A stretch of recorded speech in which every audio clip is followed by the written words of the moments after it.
मित्रों नमस्कार, मैं हूं राकेश कुमार। आप देख रहे हैं मत अभिमत।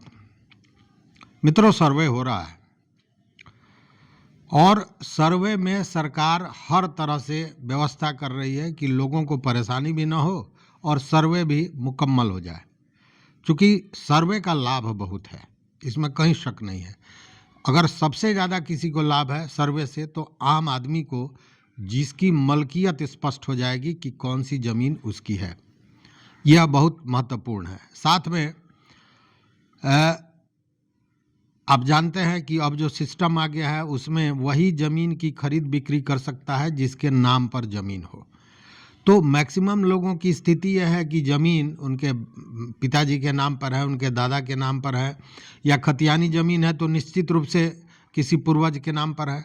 तो वो इस दौरान उनके नाम पर आ जाएगा, जिसके आधार पर वो बाद में ज़रूरत पड़ने पर ज़मीन की खरीद बिक्री कर सकते हैं। या अगर बैंक से ही लोन लेने की ज़रूरत है तो अगर आपके नाम से ज़मीन नहीं है तो नहीं मिलेगा, या सरकारी योजनाओं से जुड़ा हुआ कोई मामला है तो उसमें आप ही के नाम का चाहिए अगर आपको लेना है तो ये सारी बड़ी चीज़ें हैं जो बाद में आपको लाभ देगा। इसलिए सर्वे आवश्यक है। सर्वे में सबको भाग लेना चाहिए और अपनी चीज़ों को दुरुस्त करना चाहिए। साथ में एक यूनिक नंबर भी उसमें मिलने वाला है। वो यूनिक नंबर आपको मिल जाएगा, उस नंबर को आप मोबाइल में डालिए, सारे ज़मीन का आपका ब्यौरा उपलब्ध होगा। अगर कोई खरीद बिक्री कर रहा है गलत सही तो तुरंत वो आपको दिखेगा। उसमें आपका मोबाइल नंबर होता है, तो मोबाइल नंबर जब रहेगा तो कोई भी ज़मीन से जुड़ी हुई चीज़ें आपके ज़मीन से जुड़ी हुई होगी तो वो आपको उस मोबाइल पर उसका मैसेज आ जाएगा। मतलब पूरी तरह आप अपनी ज़मीन पर, ये सर्वे होने के बाद जब ये सारी चीज़ें डिजिटल हो जाएंगी तो आपका पूरा खाता खतियान खेसरा जो कहिए वो सारा चीज़ आपके छोटे से मोबाइल पर आपके हाथ में होगा और उसमें हर चीज़ को आप देख सकेंगे। तो ये बहुत ज़रूरी है, इसलिए इसको साथ देना चाहिए। लेकिन सरकार करेगी तो क्या करेगी? लेकिन भाई साहब, ये जो भू माफिया हैं या ज़मीन से जुड़े हुए जो कारोबारी हैं, इन लोगों ने तो हद कर दी है। इन लोगों का जो काम है ये देखने के बाद माथा चकरा जाता है। विश्व का सबसे बड़ा ठग होगा, वह भी इन लोगों के सामने आएगा तो चेहरा छिपा के भाग जाएगा। उसको लगेगा कि हमारे गुरु तो यहाँ बैठे हुए हैं बिहार में, हम कहाँ घूम रहे थे। तो कैसे कैसे होता है इसका एक छोटा सा वानगी हम आपको बताते हैं। देखिए, अभी तक आपने सुना होगा कि भूमाफिया क्या करते हैं, एक ज़मीन को 4 आदमी से बेच देते हैं। अगर ज़मीन आपकी है, आपका सब कुछ है, तो फर्जी कागज़ बना के उस ज़मीन पर चढ़ जाते हैं। मामला कोर्ट में जाता है। कोर्ट में 5 बरस 10 बरस जब मामला लटका रहता है तो अंत में ज़मीन का मालिक, जिसकी ज़मीन है, उसको कोई आवश्यकता पड़ी बेचने की, या घर में कि कोई बीमार पड़ गया, कोई शादी है, कुछ है, तो उस स्थिति में फिर बैठ के समझौता होता है। कहा जाता है कि चलो 1 बीघा ज़मीन है, इसमें आधा हमको दे दो, आधा नहीं मिला तो उससे कमे दे दो, 5 कट्ठा दे दो, लेकिन हमको दे दो, और समझौता हो जाता है। और उस भू माफिया को बैठे बिठाए 5 कट्ठा अगर मिल गया तो आज के दिन में ज़मीन की कीमत आप जानते हैं। अगर सड़क के किनारे ज़मीन है तो 50 लाख, 60 लाख, 1 करोड़ रुपए। तो अगर 5 कट्ठा भी मिल गया तो 5 करोड़ का मामला है, तो उसको उतना पंगा लेने में तो कोई दिक्कत है नहीं। चूँकि वो कहते हैं ना कि राह चलते झगड़ा करो, कुछ तो पंच दिलाएगा। तो जानबूझ के झगड़ा करके, फर्जी कागज़ पर केस करके उसी व्यक्ति पर जिसका ज़मीन है और मामले को फंसा के लिया जाता है।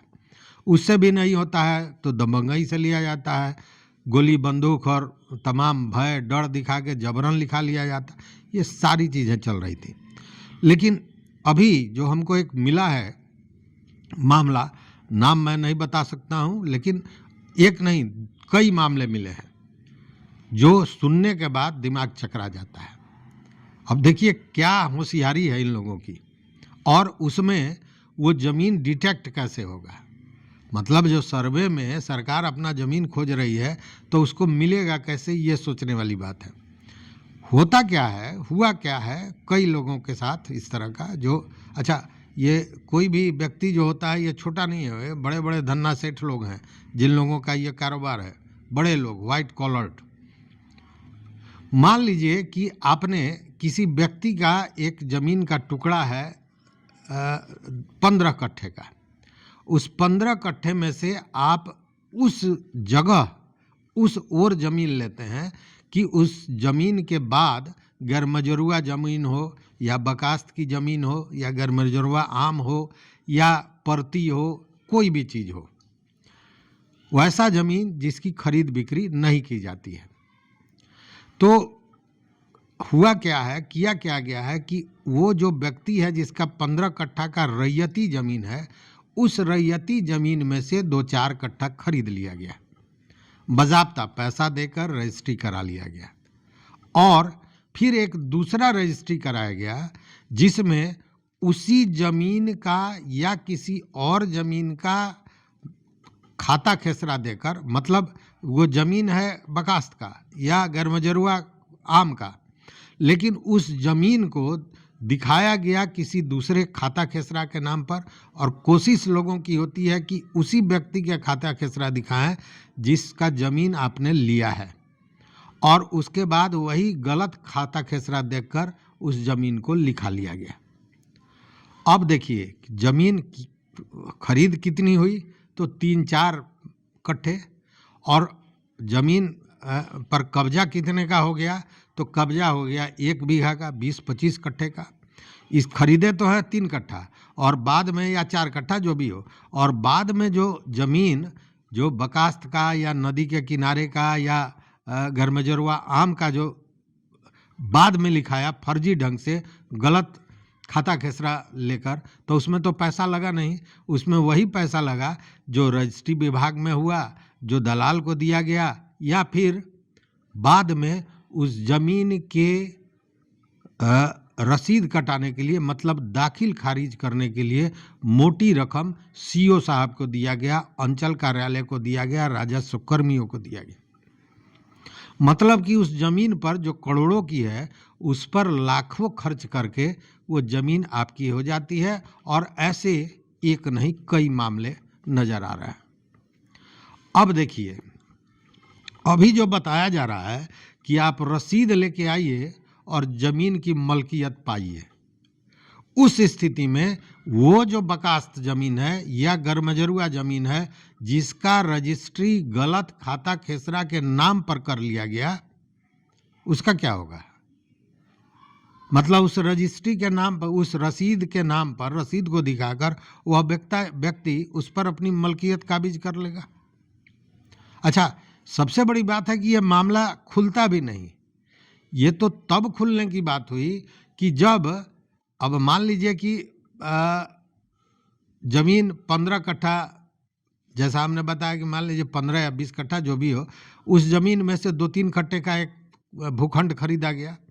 अब जब दाखिल खारिज होने गया तो पहले कोशिश ये हुआ कि उसी के ज़मीन से दाखिल खारिज, माने उसी के ज़मीन के रिकॉर्ड से इस ज़मीन को घटा लिया जाए, ये 4 कट्ठा नहीं, उसके अलावा जो गलत ढंग से लिया गया ज़मीन उसको भी, चूँकि नंबर उसी का दे दिया गया है, बहुत से मामले में दूसरे ज़मीन का भी नंबर दिया गया है। तो उस स्थिति में ये बात खुला तो चीज़ें सामने आई, और जब चीज़ें सामने आई, हमने सारे स्थिति को देखा तो लगा कि भाई साहब ये तो गजब की होशियारी है, या ठगी है, ठगी कहें या यूं कहें कि अपराध है। क्योंकि जो ज़मीन बकास्त की ज़मीन है या गैरमजरूआ आम की ज़मीन है, परती की ज़मीन है, उस ज़मीन को खरीदने बेचने का कोई विकल्प नहीं है। सरकार भी उस ज़मीन को खरीद बिक्री उसकी नहीं कर सकती है, और उस ज़मीन को की खरीद बिक्री हुई है बाज़ाब्ता, और रजिस्ट्री विभाग और अंचल कार्यालय के मिलीभगत से हुई है। उस ज़मीन पर खर्च क्या हुआ, तो रजिस्ट्री ऑफिस में जो हुआ सो, और अंचल कार्यालय में रसीद कटाने के लिए हुआ सो। यह भी जानकारी मिलती है कि एक एक रसीद कटाने के लिए 10-10 लाख रुपए लिए गए।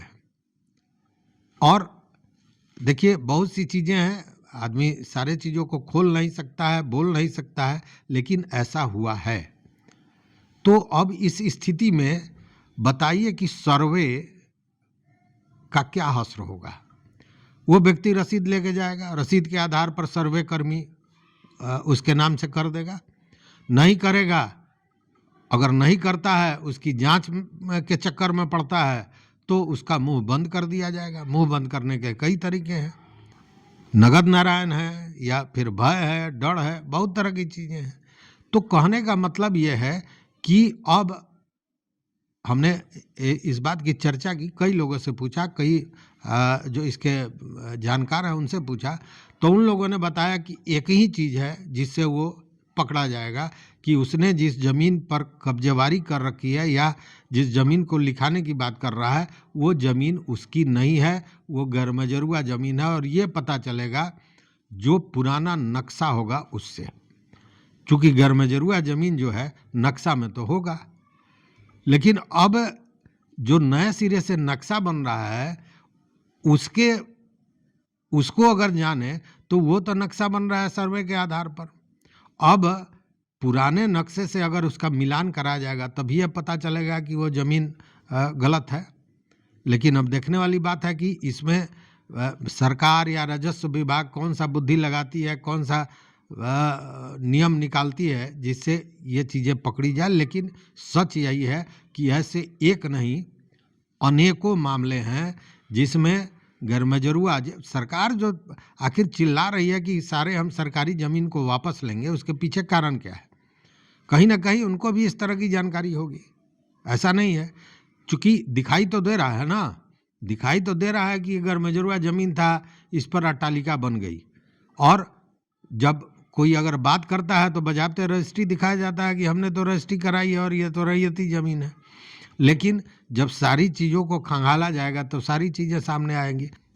तो अब देखना यह है कि ये जो लोग हैं जो गैरमजरूआ पर, गैरमजरूआ आम पर, खास पर, बकास पर, कैसरे हिंद पर या परती में, वैसे ज़मीन को जिन लोगों ने गलत ढंग से खरीद कर और बाज़ाब्ता दाखिल खराज करा के उसका रसीद भी कटा रहे हैं, वो ज़मीन निकलता है कि नहीं, और निकलता है तो वो अट्टालिकाएँ टूटती हैं या रसीद और राजस्व जो कर्मी हैं उनके हिसाब से वो मामला छूटता है। क्योंकि जिन लोगों ने माल ले रखा है वो तो नहीं चाहेंगे कि ये मामले सामने आवे, तो सबको ही दबाने का प्रयास करेगा। लेकिन अब देखने वाली बात है कि हालांकि राजस्व विभाग इन सारे चीज़ों पर सख्त है, लेकिन एक एक चीज़ पर नज़र रखना, जो नज़र नीचे वाले को रखना है और वही गड़बड़ कर रहा है, तो मंत्री जी बैठ के कितना भी कलम चला लें, वहाँ तक पहुँचेंगे कैसे, ये बड़ी चुनौती है। तो इस वीडियो में बस इतना ही। अगर आपके अगल बगल में इस तरह का कोई मामला हो तो ज़रूर बताइएगा। देखते रहिए मत अभिमत। मित्रों, चैनल पर नए हो तो सब्सक्राइब कीजिए, लाइक कीजिए, दोस्तों के साथ शेयर कीजिए। लेकिन अंत में फिर कहेंगे कि अपना विचार, अपना मत जरूर दीजिए। बहुत बहुत धन्यवाद, बहुत बहुत धन्यवाद।